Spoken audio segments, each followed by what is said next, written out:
The amount of money a farmer makes is normally determined by the sort of farmer they are, the amount of land they own, and the type of product their farm produces. Most farmers earn a moderate income that allows them to maintain a good quality of living, regardless of where they live. Let's break down some farming industries and have a better look at their income and living potential. Rural farmers. Everyday rural farmers, as we like to refer to them, are people who own a small farm in the country and make between $20,000 and $36,000 per year, which isn't a lot of money, but their living expenses are much lower than those living in cities and populated areas with only a little food, utilities, and some basic farm supplies, and whatever luxuries they want to keep them entertained in their spare time. It's a nice, uncomplicated way of life, but it doesn't give much stability as people become older and working the farm becomes less viable, and it doesn't provide much additional money to invest, save, or spend on holidays and other things. This low pay is largely due to rural farmers using older crop farming techniques passed down through the generations, as well as having somewhat ethical living conditions for animals they may be raised for slaughter sale, resulting in lower yields of both crops and livestock per acre of land and time spent. This isn't to suggest it's a terrible thing. Such concessions improve the farmer's quality of life, but also reduce their revenue somewhat. These farmers live a very modest life with plenty of spare time, which they often invest in farm improvements.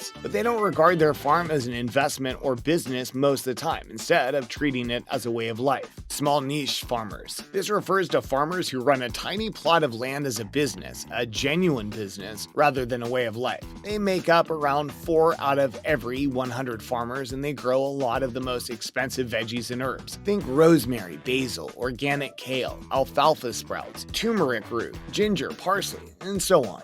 However, maintaining a farm like this requires a lot more work because it necessitates meticulous planning, organization, and supply chain logistics knowledge. And you'll have to work your tail off almost constantly unless you have a couple of very knowledgeable, trusted partners who can assist in certain areas of the business, such as sales, harvesting, and packaging. Unless you get inventive with land you already have access to, rent, own, and adequate expertise, you'll need tens of thousands of dollars and a year of free time to research and carry this out.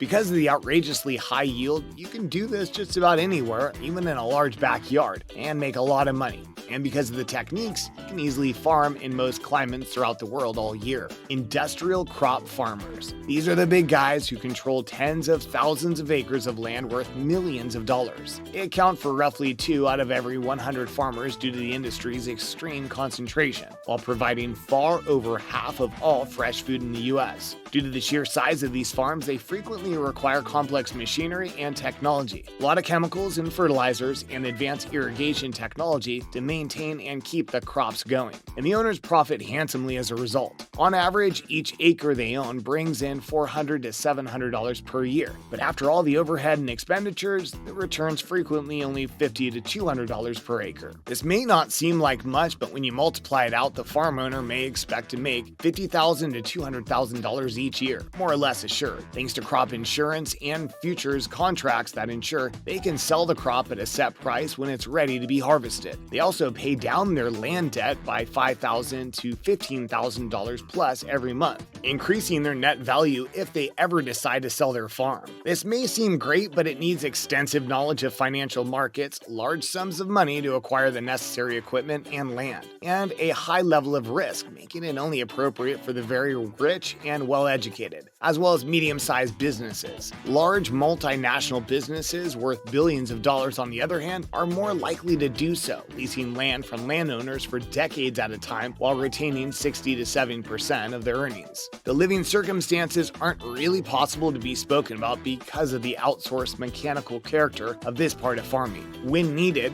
harvesting outsourced labor typically does not have very acceptable working circumstances. But farmers and landowners frequently conduct planting, if at all, in a comfortable AC GPS-controlled semi-automated tractor, though they're not sweating at all. Factory farm farmers. Almost all meat, dairy, and eggs are produced on these farms. The truly overcrowded, filthy hellholes for animals come at a cost. That cost of suffering is a reduction in the farmer's operational costs. These factory farm businesses make a killing, figuratively and literally. But due to the increasing greed of the capitalist overlords who have a tight grip on the industry, you're completely at their mercy and they could put you out of business, upset your business, or make you massively successful depending on how much they like you and how much you entice them, contribute to lobbying groups they support. Farmers like these can lose all they own if they speak out against the industry, or they can make $300,000 a year if they're morally bankrupt and the company's cronies stuff their pockets in exchange for loyalty. It's a toss-up. 65% of farmers in this group are fighting to make ends meet, 5% are doing exceptionally well, and 30% are doing okay, upper middle class, without having to do much labor other than the psychological strain of operating such a harsh business, which many warriors experience. Dairy farmers. Dairy farms constitute an important aspect of agriculture. Many dairy farmers produce and sell cheese, yogurt, and butter made from their cow's milk, as well as meat from retired cows. A dairy farmer's earnings will vary greatly depending on a number of things. In the United States, for example, the average annual salary for a dairy farm owner is about $43,000. This works out to be a bit more than $21 per hour. Might not make the median as a first-time farmer. You could make mistakes and you might not be ready for everything. Natural catastrophes or other misfortunes may quickly knock you out of business, both monetarily and in terms of output. Some dairy farmers can earn $50,000 or more per year, might be less depending on your investments and the cost of living in the area where you plan to set up your farm. The income from your product is what's left after you've paid overhead and other associated expenditures, just like in any other firm. The milk product as well as the cows themselves are profitable. Expenses range from feed and transport to veterinary care and maintaining equipment while paying workers. Most people think of milk when they think of a dairy farm. There are many other goods that originate from their dairy and numerous things that are sold for profit in addition to milk. Some dairy farms provide products other than Class 1 drinking milk, depending on the type of animal, the volume produced, and the nutritional levels in the milk.